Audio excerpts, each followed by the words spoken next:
Bienvenidos a En Contexto, mi nombre es Sebastián Salazar, los voy a acompañar los siguientes 30 minutos y el día de hoy vamos a conversar, analizar y un poco discutir sobre el sector agricultura, cuáles son los planes que se han provisto por parte de ambos candidatos para este sector que es vital además para nuestro país y para el empleo en nuestro país, particularmente cuáles serían los efectos de implementar lo que Pedro Castillo llamaba una segunda reforma agraria. Eso después de una pausa. En Contexto llega gracias a Fundación Naumann, Universidad César Vallejo y Los Portales. Bueno, estamos aquí de vuelta en Contexto y el día de hoy vamos a hablar de un tema específico en lo que es el plan que tiene, bueno, el plan de gobierno, o más o menos lo que se ha presentado como plan de gobierno del candidato a la presidencia Pedro Castillo, pero específicamente en lo que se refiere a la agricultura. ¿Qué es lo que busca? Ya les adelantamos eso. Para hablar del tema se encuentra con nosotros el agroexportador Darío Núñez. Gracias, señor Núñez, por encontrarse aquí con nosotros. Muchas gracias por la entrevista, Sebastián. A tus órdenes. Bueno, iniciemos de un diagnóstico rápido de la situación en el agro, luego de este año y medio ya, más o menos casi, de pandemia, año y 3 meses. ¿Cómo se encuentra ahorita el sector y cómo estaba antes? Para empezar, digamos, empecemos con esa pregunta.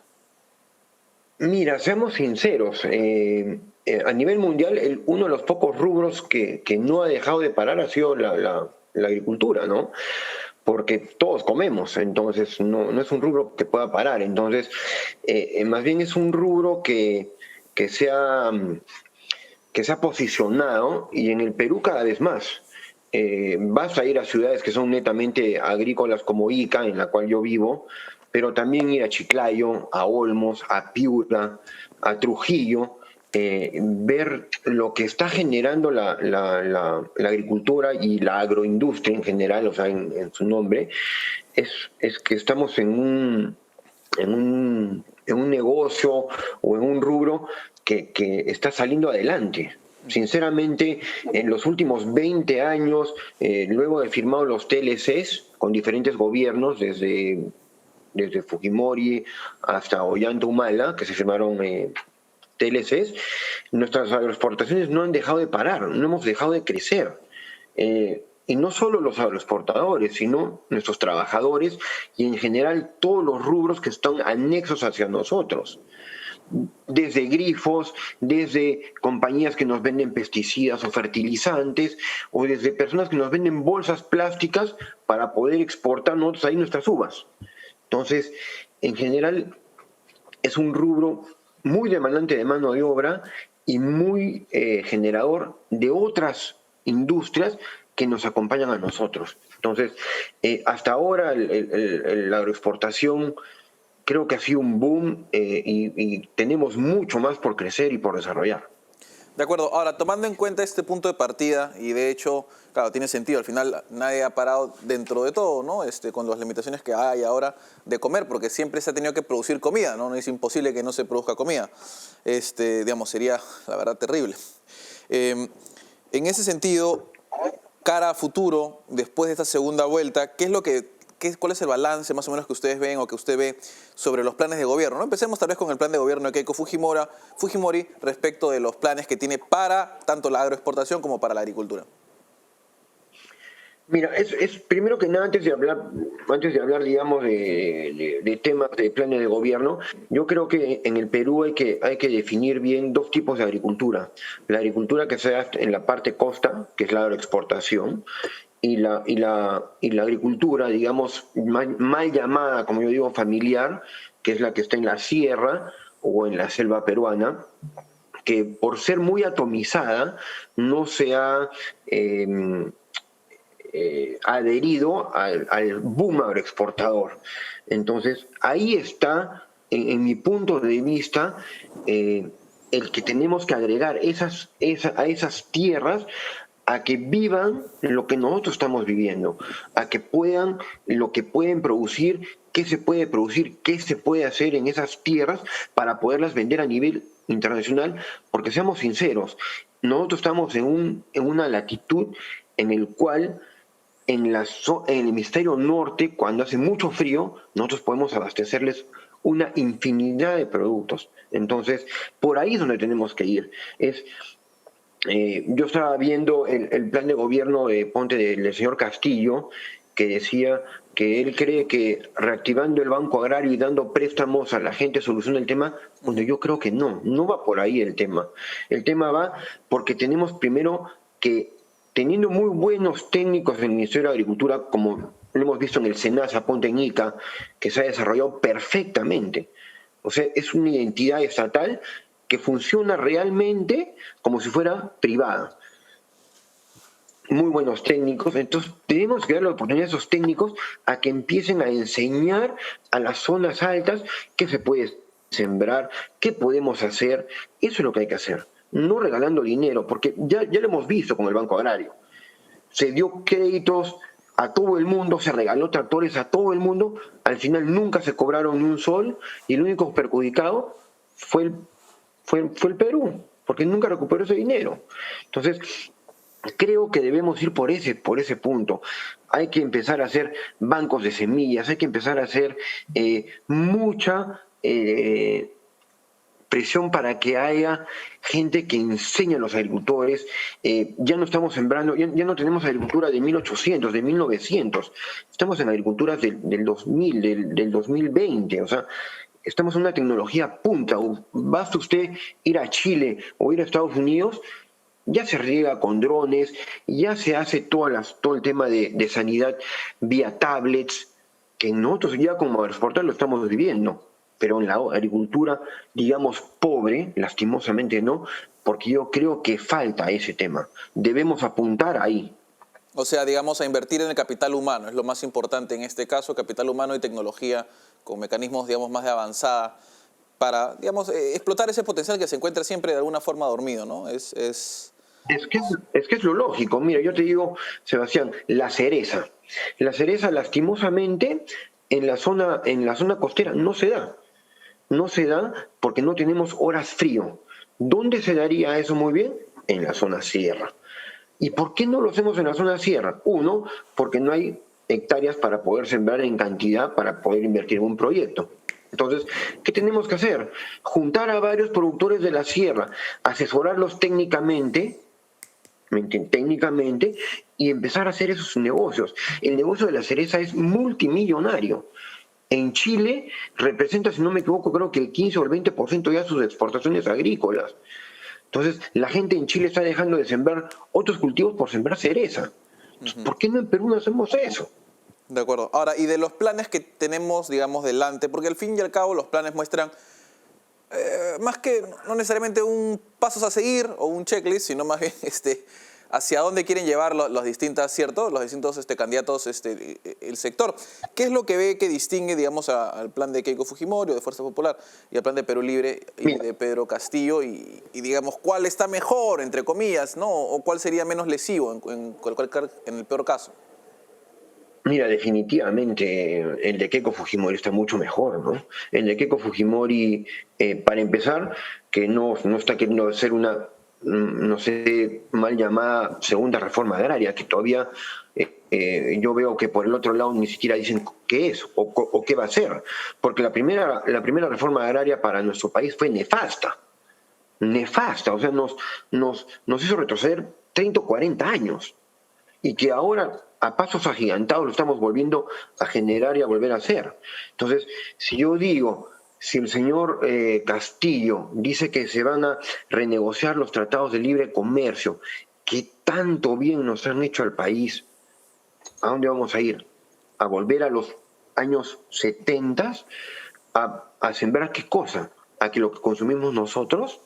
¿A volver a sembrar papa en la costa para que el precio cueste un sol el saco? Entonces, yo creo que el tema va por ahí, ¿no? O sea, el plan de gobierno del señor Castillo en el tema agrícola es nefasto. Es nefasto porque él dice que va a regalar plata a la gente de la agricultura, digamos, de la sierra o de la selva, pero dice, ¿para qué les va a regalar dinero? ¿Para que subsistan o para hacer negocio? Entonces, no se trata de regalar plata, como te digo, no se trata de enseñar. Lastimosamente está el señor Castillo viendo el tema de los TLCs, que para mí es es nefasto, porque yo te digo, yo como agroexportador, ¿a dónde voy a vender todo lo que tengo? Claro. Nosotros somos una industria que damos trabajo formal a una infinidad de personas. ¿A dónde van a ir esos? ¿Van a volver a la informalidad? Entonces, no entiendo el plan de gobierno del señor Castillo hacia la parte agropecuaria. Creo que está muy mal hecho. Ahora, antes de irnos a una breve pausa en esos momentos, tomando en cuenta lo que nos ha dicho, digamos, ¿cuál cree usted que sea el impacto? Vamos a hacer la pausa, así que le dejo la pregunta ahí. ¿Cuál cree que sea el impacto de una victoria de Pedro Castillo para el sector? Pausa y volvemos con eso.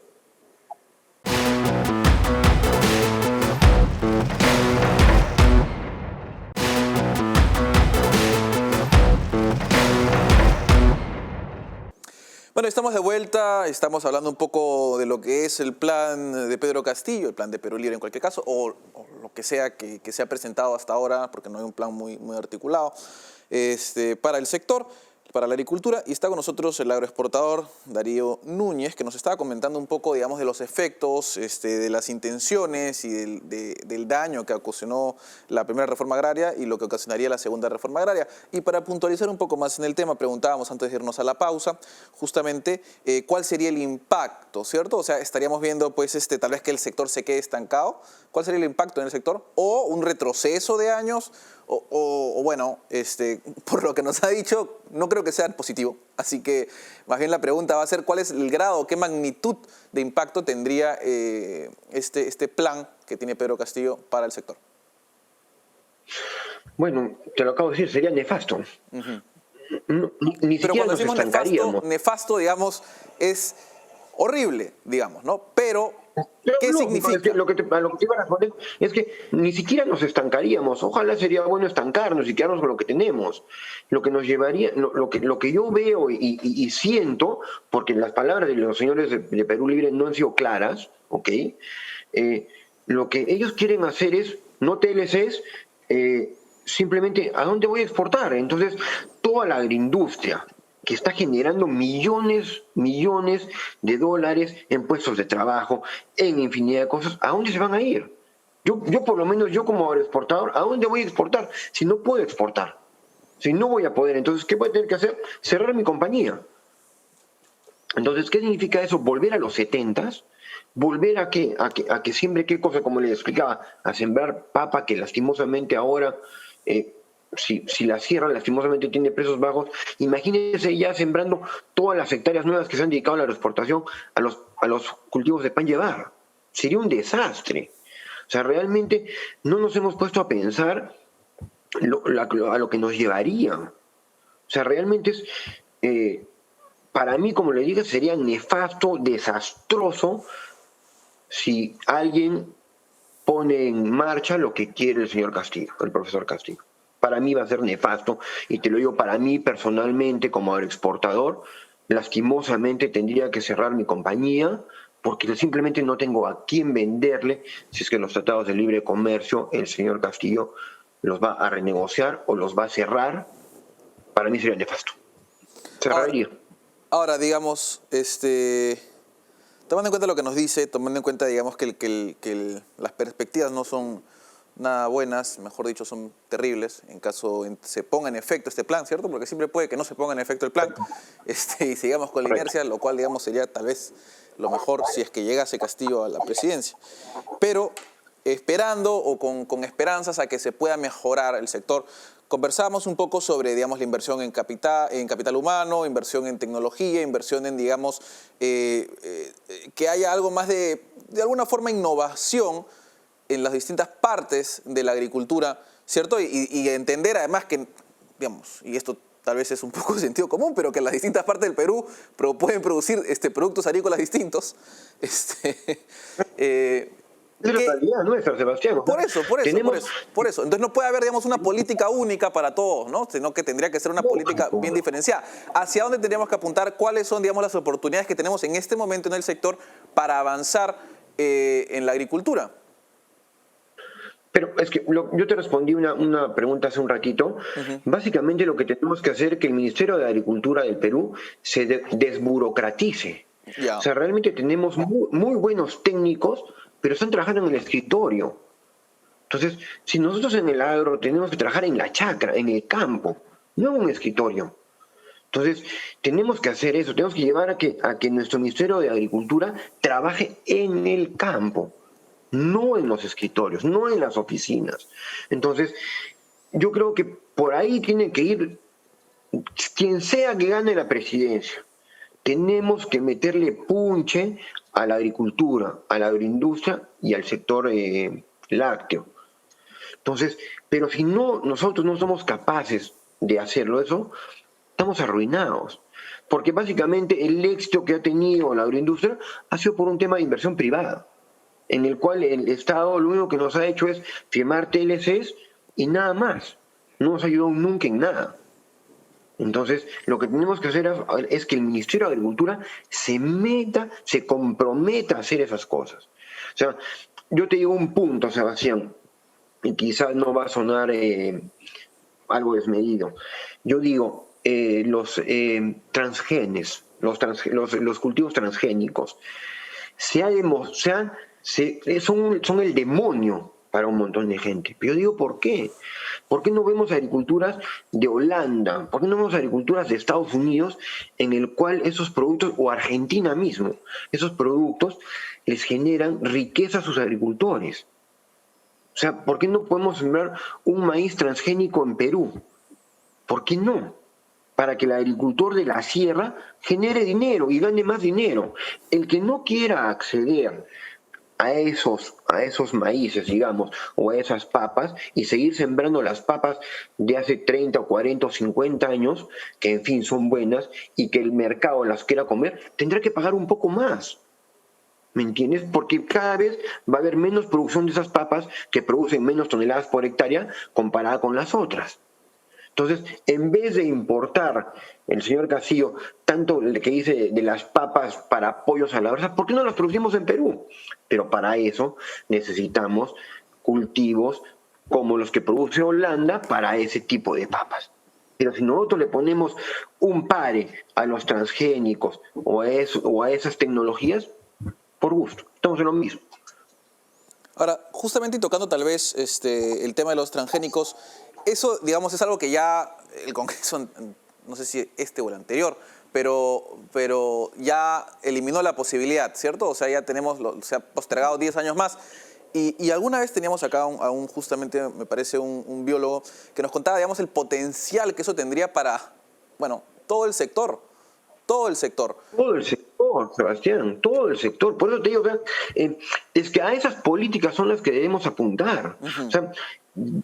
O sea, yo digo, Keiko Fujimori y el señor Castillo han sido muy pocos claros en qué vamos a desarrollar la agricultura. O sea, yo me siento mucho más tranquilo con Keiko Fujimori porque no me va a agarrar el Tratado de Libre Comercio, pero hablando de políticas agrícolas, no he escuchado de ninguno de los dos, digamos, puntos como ese, ¿no? Ahora, oye, hagamos esto acá, vamos a ir acá. ¿Cuánto depende? Sí, perdón que le interrumpe. ¿Cuánto depende en general la agricultura para tener o sea, digamos, cuánto del sector, digámoslo así, depende de ese TLC o de los TLCs? Bueno, toda la agroexportación. Sinceramente, el 100% de la agroexportación es vía tratados de libre comercio, porque nos han abierto puertas con países que podemos exportar con diferentes aranceles, ¿ok? Entonces, yo calculo que de la agricultura en general del país debe ser un 40% que vamos a sufrir con el Tratado de Libre Comercio que si se retira. De acuerdo, o sea, digamos, de arranque, 4 de 10, chao. Eso sería lo que ocurriría siguiendo una política de ese estilo. Pero bueno, 4 de 10, digamos, si lo llamas mal llamado en hectáreas, pero yo te diría 10 de 10 en el tema formal. De acuerdo, o sea, porque además el sector agroexportador es el más formal, digamos, de todo el sector, digamos. Totalmente, uh-huh.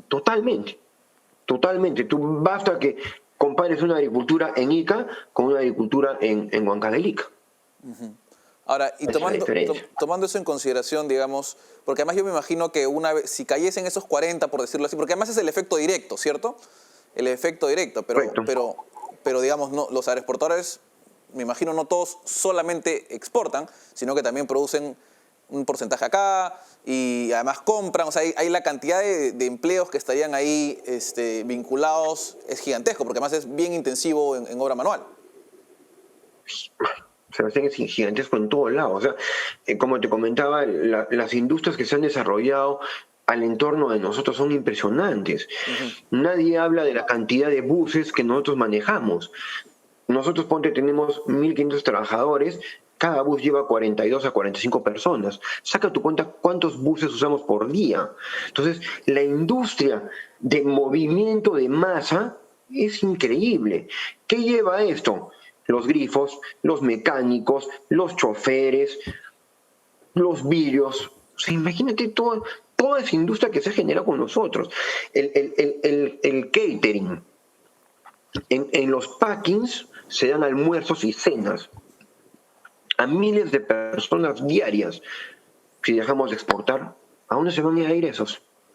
Entonces, veamos que la agroindustria no es el cuco, es un desarrollo general, y lo que tenemos que hacer, como te decía, es invitar a las zonas que no se han adherido a nosotros a que se adhieran. Y en eso el Ministerio de Agricultura y el gobierno tienen que ayudar, porque lastimosamente cuesta. Entonces, tenemos que poner ímpetu en eso, en que hay un montón de cultivos que se dan en la sierra y en la selva, que por no tener tecnología y por no tener sapiencia de los trabajadores, no se desarrollan. Claro, claro. Bueno, muchísimas gracias por esa entrevista. Vamos a estar entonces atentos a lo que ocurra el 6 de junio y en cualquier caso probablemente invitarlo más adelante, lo comprometemos, como dicen, para hablar un poco más del sector y esperemos, una vez se haya pues sobrevivido, sobre todo a esta pandemia, y ya esperemos nuevamente, una doble esperanza ahí, prendan de nuevo los motores de toda la economía. Muchas gracias. Gracias a ti, un fuerte abrazo y saludos a todos. Pausa, regresamos con la reflexión final del programa.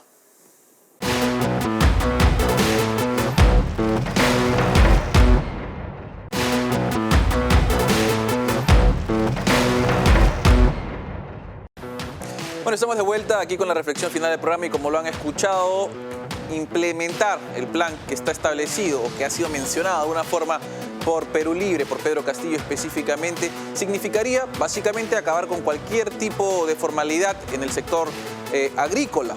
Significaría además eliminar por completo al 40% del sector, al eliminar a todos los agroexportadores, al cerrarse pues y al renegociarse los TLCs, eliminarlos básicamente. Esto sería nefasto para el sector y al final, tomando en cuenta la cantidad de gente que trabaja en este sector, sería nefasto para miles, si no cientos de miles de personas que se emplean ahí y además para todos y toda nuestra economía, porque al haber menos oferta, porque se produciría menos, subiría el precio de todo alimento.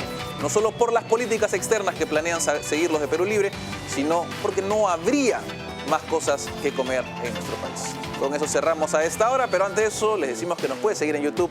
Solo tiene que poner en contexto en el buscador y va a encontrar de todo. Tenemos sobre pandemia, agricultura, biología, tenemos también, ¿qué más? Economía y todo lo que se le pueda ocurrir, la verdad, hasta fútbol online. Así que ahí nos puede ver. Nos vemos. En Contexto llega gracias a Fundación Naumann, Universidad César Vallejo y Los Portales.